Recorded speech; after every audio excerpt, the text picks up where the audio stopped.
अस्सलाम वालेकुम।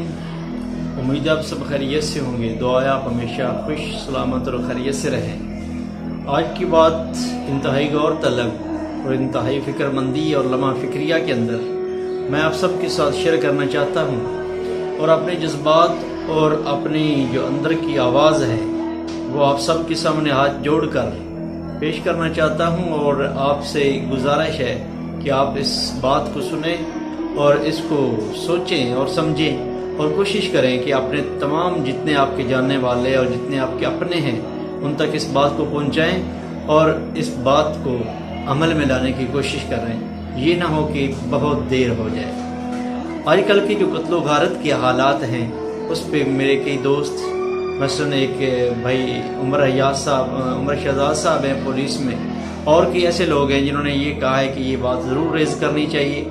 और ये मेरे अपने भी दिल की अब बात थी कि मैं कई दिनों से सोच रहा था कि हमारा डिस्ट्रिक्ट ख़ास तौर पे मंडी बहाउद्दीन डिस्ट्रिक्ट, उसमें आए दिन कई कत्लो गारत के केसेस सुनाई देते हैं, देखे जाते हैं। और उनमें कुछ ऐसे हैं जो बच्चे 16-17 साल के मासूम बच्चे इस खेल की बींट चढ़ रहे हैं और इस मंसूबा या इस काम के अंदर जो हमारी फरसुदा या एक बहुत गई गुजरी सोच है उसका वो लुक़्मा अजल बनकर उसको में अपने आप को पेश कर रहे हैं, उस आग में कूद रहे हैं। तो मैं आप सबसे गुजारिश करना चाहता हूँ कि ये जितने काम हैं ये बहुत नुकसानदेह है, बहुत नुकसानदेह। इसमें मुख्तलिफ़ किस्म के दलाइल हैं, इस्लामी हैं, दुनिया के हैं और अपने मुख्तलिफ़ जो हमारे करीब अजला हैं, गुजरात है, बाकी डिस्ट्रिक्ट्स हैं, उनमें से और जो बाकी दुनिया है उसमें से मैं आपके सामने कुछ दलाइल रखूँगा।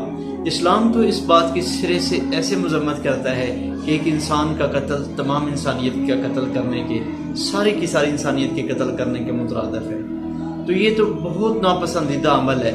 तो हमें इधर ही रुक जाना चाहिए। अगर हम इस्लाम के पैरोकार हैं, अल्लाह के नबी के पैरोकार हैं, अल्लाह के नबी की इत्तिबा करने वाले हैं और हम कलमा गो हैं, तो फिर इससे बड़ी और कोई दलील नहीं है। और एक इंसान को तकलीफ़ देना, सिर्फ वो मुसलमान, वो मोमिन नहीं हो सकता जो किसी को अपने ज़बान या अपने हाथ से तकलीफ़ दे। सिर्फ ज़बान या हाथ से तकलीफ़ देना, सिर्फ कुछ बात कर देना, कोई हमल ऐसा कर देना जिससे किसी को तकलीफ़ हो, इतनी मजम्मत है। तो किसी को कत्ल कर देना और फिर बेजुर्म और बेकसूर किसी को कत्ल कर देना, ये कितना बड़ा जुर्म होगा। और इसके बेशुमार इस्लाम जब सिरे से कह रहा है कि ये बात बहुत नापसंदीदा, और इस क़यामत वाले दिन जो सबसे पहले जिस चीज़ का हिसाब होगा वो खून का होगा।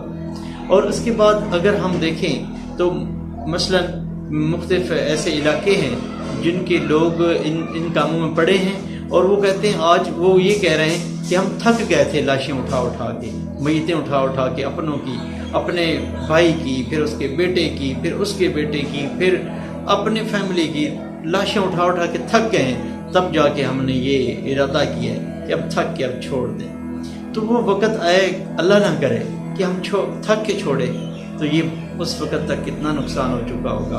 हम कितने लोग अपने हाथों से दफना चुके होंगे, कितनों की मैयतें और लाशें और खून हमारे सहनों में और हमारे जो दारे बैठ के हैं उनमें पड़े होंगे और उनको उठा उठा के हम दफना चुके होंगे। तो ये वक़्त, उस वक़्त का इंतज़ार न करें।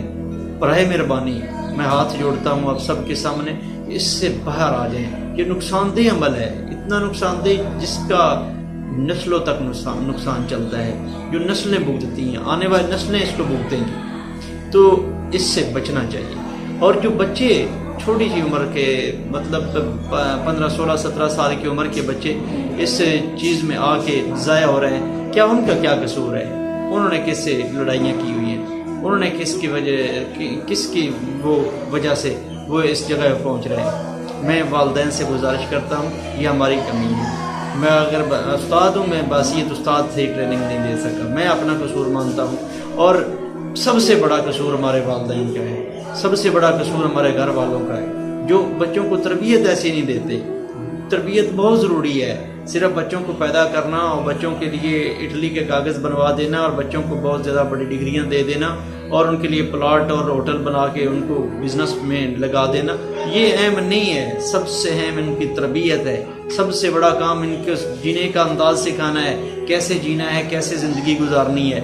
اور میں نے خود سنا ہے کہ والدین، بہت سے والدین یہ کہہ رہے ہوتے ہیں میرے بچے تے کسی دا اول بار ہی کوئی نہیں، میرا بچہ سٹینڈ لے جاندہ ہے، میرا بچہ بڑا بہادر ہے، میرا بڑا نڈر۔ بھئی یہ نڈری اور یہ دلیری یہ اسی نقصان کی طرف لے کے جائے گی ہمیں۔ میں یہ نہیں کہہ رہا کہ جو مارنے والے ہیں وہ جو ہیں وہی ان کا قصور کوئی نہیں ہے، اور جو مارے جانے والے ہیں ان کی قصور نہیں، قصور تو دونوں سائڈ پہ ہوگا۔ میں کسی کو ڈیفینڈ نہیں کر رہا، یا کسی ایک کا زیادہ ہو سکتا ہے، وہ تو انکوائریز اور تفتیش یا وہ، لیکن اوورآل یہ انوائرمنٹ جو بن رہا ہے میں اس کی بات کر رہا ہوں، یہ بہت نقصان کروائے گا ہمارا۔ اس کی وجہ سے ہم بہت پیچھے چلے جائیں گے، مالی طور پہ، عزت کے لحاظ سے اور جانی لحاظ سے ہم اتنے نقصان کروا چکے ہیں۔ اب برائے مہربانی خدا کے لیے اس سے واپس آنے کی کوشش کیجئے گا۔ ہم اتنا زیادہ نقصان نہ کر بیٹھیں کہ واپسی کی کوئی شکل ہی نہ ہو۔ بہت سی فیملیاں ایسے پھنس چکی ہیں کہ وہ واپسی کب سوچیں بھی تو کیسے سوچنا چاہتی ہیں یا سوچتی ہیں، پھر بھی کوئی حل نہیں نکل رہا ان کا، لیکن کوشش وہ بھی کریں تو ہو سکتا ہے۔ اس کی جو حل ہے وہ معافی ہے۔ معافی مانگنا بھی کوئی جرم نہیں ہے، کوئی کمزوری نہیں ہے، اور معافی دینا تو بہت بڑا عمل ہے، بہت بڑا بہادری کا عمل ہے۔ تو جو قصوروار ہیں وہ معافی مانگیں، اور جو قصور جن کے ساتھ ہوا ہے وہ ان سے معافی مانگیں اور وہ معافی دینے والے بن جائیں۔ اللہ آپ کے ساتھ ہوگا۔ اللہ کی ایک صفت غفور الرحیم ہے، وہ معاف کرنے والے کو پسند کرتا ہے۔ اللہ تعالی ہمارے سب کی حفاظت فرمائے، اور اللہ تعالی ہمیں اس طرح کے کاموں سے محفوظ فرمائے، اور ہماری آنے والے نسلوں کو محفوظ فرمائے۔ اللہ حافظ۔